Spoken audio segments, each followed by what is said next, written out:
नमस्कार दोस्तों, जय हिंद, जय भारत। आप सभी का हार्दिक स्वागत है, अभिनंदन है हमारे ऑनलाइन प्लेटफॉर्म पर शर्मा एजुकेशन धीरज सर पर।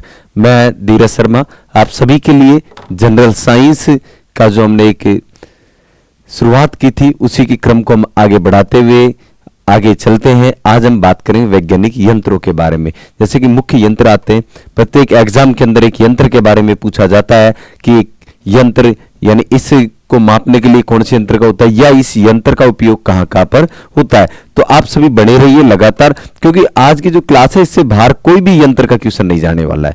अगर यंत्र से संबंधित कोई क्वेश्चन है तो इस क्लास से बाहर नहीं जाएगा। आप लगातार बने रहिए, देखते रहिए। पूरी क्लास को हम देखते हैं, मुख्य वैज्ञानिक यंत्र में उनके उपयोग देखते हैं। जैसे कि हम बात करते हैं, देखिए आप, पहला है हमारे पास में एमीटर। क्या है? अल्टीमीटर। क्या है? अल्टीमीटर। देखिए अल्टीमीटर और एमीटर दोनों अंतर अलग अलग भाई, अल्टीमीटर और एमीटर। अल्टीमीटर विमान की ऊंचाई को मापने के लिए प्रयुक्त होता है, विमान की ऊंचाई को मापने के लिए प्रयुक्त होता है। और अब बात करें एमीटर, जनरली आप जानते हैं विद्युत धारा को जो एम्पियर मापने के लिए प्रयुक्त यंत्र है। विद्युत धारा को एम्पियर मापने के लिए प्रमुख यंत्र होता है। ठीक है। ऑडियोमीटर। क्या है? ऑडियोमीटर ये ध्वनि तीव्रता को मापता है भाई। ध्वनि तीव्रता को मापने के लिए क्या होता है? ऑडियोमीटर होता है। क्या होता है? ऑडियोमीटर होता है। बात करें एनीमोमीटर, वायु की गति और दिशा मापने के लिए प्रयुक्त यंत्र है ये, वायु की गति और दिशा मापने के लिए। बैरोमीटर की बात करते हैं, वायुमंडलीय दाब मापने के लिए। वायुमंडलीय दाब कौन से यंत्र से मापा जाता है? बैरोमीटर से। ठीक है। बाइनोकुलर की बात करें, वस्तु की आवर्धित कर दिखाने वाला, यानी वस्तुओं को जो फिर जूम करते हैं ना, जूम करके जो दिखाता है वो बाइनोकुलर कहलाता है। जूम करके हम उनको देखने की कोशिश करते हैं। ब्यूरेट की बात करें, द्रव के आयतन की अधिकतम क्षमता को मापता है। द्रव के आयतन की जो क्षमता है उसको मापने का काम ब्यूरेट। कैलोरीमीटर की बात करें, ऊष्मा की मात्रा को मापने का यंत्र है। ऊष्मा की मात्रा को मापने का यंत्र कैलोरी। कार्डियोग्राम मनुष्य के हृदय की गति को, ठीक है ना, कार्डियोग्राफी जो हम जांच कराते हैं हृदय की गति को मापने काम करते हैं। चित्रदर्शी की बात करें, ठीक है ना, सिनेमेटोग्राफी, ठीक है ना, यह फिल्म या और अपारदर्शी पदार्थों के बिंब को पर्दे पर प्रेक्षित, जैसे कि आप देखते हो एक यंत्र, जैसे कि हम कहते हैं ना व्हाइट पर्दा लगा देते हैं इधर से, जैसे पिक्चर हॉलों में जूम करके दिखाया जाता है, नहीं पर्दा लगा देते हैं और सफेद पर्दा लगाने के बाद वो मशीन जो लाइट सीधा उस पर फोकस देती है, चित्र दिखाते हैं, चित्रदर्शी कहते हैं। ठीक है ना। सिनेमाटोग्राफी। डायनेमो की बात करें, यांत्रिक ऊर्जा को विद्युत ऊर्जा में बदलने वाला यंत्र। ठीक है ना। डायनेमो क्या होता है? यांत्रिक ऊर्जा को विद्युत ऊर्जा में बदलता है। और डायनमोमीटर, ठीक है ना, ये डायनेमो और डायनमोमीटर, ठीक है ना, इंजन द्वारा ये मीटर लग गया, तो मीटर द्वारा उत्पन्न की गई शक्ति को मापने का यंत्र है। इलेक्ट्रोमीटर की बात करें, विभवांतर मापने का यंत्र है। ठीक है ना। और गैल्वेनोमीटर भी काम आता है। क्या आता है? गैल्वेनोमीटर भी होता है, ध्यान से देखिए। और इलेक्ट्रोस्कोप की बात करें, इलेक्ट्रोस्कोप विद्युत आवेश की उपस्थिति को बताने वाला यंत्र होता है। और हम बात करें इंडोस्कोप की बात करें तो मानव शरीर के अंदर के जो भाग है ना उनको देखने के लिए प्रयुक्त होता है, इंडोस्कोप होता है। फेदोमीटर आप सभी जानते हैं, समुद्र की गहराई को मापने के लिए काम आता है, समुद्र की गहराई मापने के लिए काम आता है। देखो हमने पढ़ा अल्टीमीटर विमानों की ऊंचाई के लिए होता है। एमीटर की बात करें विद्युत धारा एम्पियर की बात होती है। ऑडियोमीटर ध्वनि की तीव्रता होती है। ठीक है ना। बैरोमीटर वायुमंडलीय दाब को मापने का होता है। एनेमोमीटर है वायु की गति को देखना। बाइनोकुलर है। ब्यूरेट, ठीक है ना, द्रव आयतन। और कैलोरीमीटर ऊष्मा की मापने का यंत्र होता है। कार्डियोग्राम, ठीक है ना, कार्डियोग्राफी हम जैसे हृदय की जांच करवाते हैं। चित्रदर्शी, डायनेमोमीटर, इलेक्ट्रोमीटर विभवांतर है मापने का, तो गैल्वेनोमीटर भी काम आता है। ठीक है ना। आगे देखो, फेदोमीटर समुद्र गहराई, गैल्वेनोमीटर विद्युत धारा की प्रबलता को मापने का यंत्र रहता है। ठीक है ना, विभवांतर भी आता है गैल्वेनोमीटर। ठीक है। हाइड्रोमीटर की बात करें, द्रव के अपेक्षित घनत्व मापने वाला यंत्र होता है। हाइड्रोफोन की बात करें तो पानी के अंदर ध्वनि तरंगों की गणना, पानी के अंदर ध्वनि तरंगों की गणना करने के लिए काम में आता है। ठीक है ना। और हाइग्रोमीटर की बात करें, वायुमंडलीय आर्द्रता मापने का यंत्र है। पूरे के पूरे यंत्र सभी एक ही क्लास में माप के लिए लेके आए हैं।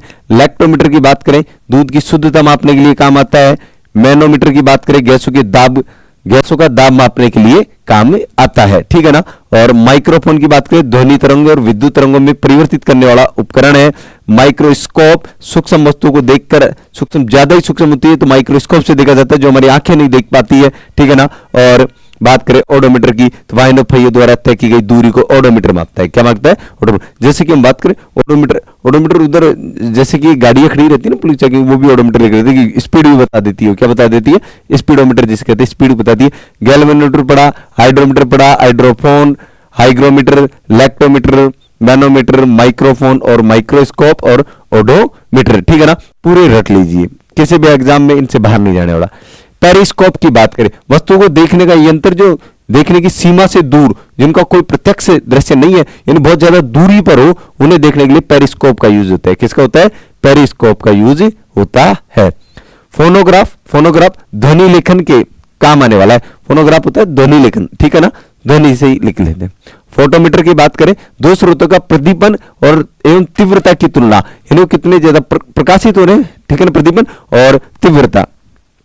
पायरोमीटर की बात करें, यह विकर्ण तापमापी जिसके द्वारा ताप का मापन किया जाता है, ठीक है ना। रडार, रडार जानते हो आप, दूर से आने वाली वायुयान की गति और दिशा रडार से चेक की जाती है। रेडियोमीटर की बात करें, विकर्ण को मापने वाला यंत्र होता है रेडियोमीटर, ठीक है ना। और स्क्रू गेज, स्क्रू गेज यानी महीन तार का व्यास मापने वाला यंत्र होता है। सिस्मोग्राफ, सिस्मोग्राफ भूकंपीय तीव्रता मापने का यंत्र होता है, भूकंप मापने के लिए तीव्रता। सिस्मोग्राफ, स्क्रू गेज महीन तार वाला व्यास, ठीक है ना। रेडियोमीटर विकर्ण को मापने, रडार जानते हो जो दूर से वायुयान रहे आते हैं उनकी दिशा देखने के लिए। लवण तापमापी, लवण नमक के घोल की सांद्रता को चेक करता है, ठीक है ना। और पायरहिलियोमीटर, ठीक है ना, पायरहिलियोमीटर की बात करें तो सोलर रेडिएशन मापने में काम आता है। और स्पेक्ट्रोमीटर, स्पेक्ट्रोमीटर जानते हो स्पेक्ट्रो का अध्ययन किया जाता है विभिन्न प्रकार के माध्यमों के अंदर। और स्पीडोमीटर की बात करें, मोटर गाड़ियों की गति, ये मोटर गाड़ियों की गति स्पीडोमीटर, कौन सा? स्पीडोमीटर, ठीक है। आगे देखिए आप, स्पेगोमेनोमीटर धमनी रुद्र, बीपी मापने वाला, बीपी मापने वाला यंत्र होता है, बीपी मापने वाला यंत्र होता है स्पेगोमेनोमीटर, ठीक है ना। बीपी मापी जाती है, जिसकी सामान्य जो दाब होती है 120/80 mmHg, ठीक है ना, mmHg में होती है सामान्य रक्तदाब। पूछ भी लिया जाता है सामान्य रक्तदाब, इसी का होता है एक सामान्य पूछा जाता है। स्पेरोमीटर किसी तरह की सतह की वक्रता को मापने का यंत्र होता है, ठीक है ना। और हम बात करें स्टेरियोस्कोप की बात करें तो द्विमीय चित्र लेने का काम करता है यंत्र। और स्टेथोस्कोप आप जानते हैं, हृदय और फेफड़ों की आवाज सुनने के लिए डॉक्टर स्टेथोस्कोप रखता है, ऐसे कानों में लगा रखता है डॉक्टर, और शरीर के जगह जगह लगाते हैं तो धड़कन मापने के लिए काम आता है। स्ट्रोबोस्कोप की बात करें तो आवर्ती गति में घूमने वाली वस्तु की चाल, यानी जो आवर्ती के रूप में घूमती रहती है। और टेकोमीटर वायुयान की गति मापने वाला यंत्र होता है टेकोमीटर, ठीक है ना। ये रडार, रडार वायुयान की दिशा और दिशा बताता है, और टेकोमीटर वायुयान की गति मापने का काम करता है। टेलीस्कोप की बात करें, दूरस्थ चीजों को नजदीक देखने का काम करता है। टेलीस्कोप ऐसे घुमाते रहते हैं, बिल्कुल ऐसा लगता है कि पहुंच गए, हम उसके पास में पहुंच गए। थर्मोमीटर आप जानते हैं, मानव शरीर का तापमान जैसे बुखार उखार मापने की थर्मोमीटर का काम होता है। और थर्मोस्टेट की बात करें, स्थिर तापमान को संचालित रखने वाला यंत्र होता है थर्मोस्टेट। और वोल्टमीटर की बात करें, दो बिंदुओं के बीच आवेश की विभिन्नता को मापने का, ठीक है ना, आवेश की भिन्नता को मापने वाला वोल्टमीटर होता है। और वर्नियर कैलिपर से जो शुद्ध लंबाई मापने में काम आता है, वर्नियर कैलिपर्स जो फिजिक्स के अंदर हम जैसे प्रैक्टिकल करते हैं तो वहां होता है वर्नियर कैलिपर्स, ठीक है ना। तो उसके अंदर लैब में मिल जाएगा आपको, एक लंबे से होगा, उसको ऐसे बिल्कुल ऐसे चूड़ी से घुमा जाएंगे, बिल्कुल सेट करके लंबाई को मापी जाती है, ठीक है ना। ये हमारे कुछ एक इंपॉर्टेंट थे, जितने भी हमारे इंपॉर्टेंट थे वो मैंने आप सभी को एक ही क्लास के अंदर, आप एक बार देख लीजिए, मैं आपको बता देता हूं। जितने भी हमने बात करी, स्पाइग्नोमेनोमीटर की बात करी, या स्पेरोमीटर, स्टेरोस्कोप, स्टेथोस्कोप, स्टेरोस्कोप, टेकोमीटर की बात करी, किसकी बात करी? टेकोमीटर की। थर्मामीटर है, टेलीस्कोप है, थर्मास्टेट है, वोल्टमीटर है, वर्नियर कैलिपर्स है, ये सभी जितने भी आप देखते रहिए, एक बार वीडियो को आप बार बार देख लेना, क्योंकि पूरे के पूरे इसी में से बाहर कोई क्वेश्चन अधिकतर जाता नहीं है। आज तक के जितने भी एग्जाम में सब में पूछे गए यही क्वेश्चन थे, जितने भी थे हमने आपके सामने लाके रख दिए हैं, ठीक है। तो आप लोग जुड़े रहिए चैनल को शेयर कर दीजिए, सब्सक्राइब कर दीजिए, लाइक एंड कमेंट्स और बेल आइकन को दबा लीजिए, जब भी जैसे भी हमारी वीडियो डले तुरंत आपके पास नोटिफिकेशन पहुंच जाए। आप सभी सपोर्ट कीजिए, चैनल को शेयर कीजिए, सब्सक्राइब भी कीजिए, और लगातार रोज आपके पास 7 बजे की वीडियो साइंस से संबंधित सभी बिल्कुल बेसिक, जिसके अंदर हम बेसिक साइंस लेकर आए, 100 ट्रिक्स पर आधारित नहीं, बिल्कुल बेसिक, जो आपके प्रत्येक एग्जाम में काम आने वाली है। 5 से 10 मिनट की वीडियो आप देखिए, एक बार पूरा का पूरा मैटर आपके सामने होगा। धन्यवाद आपको, जय हिंद।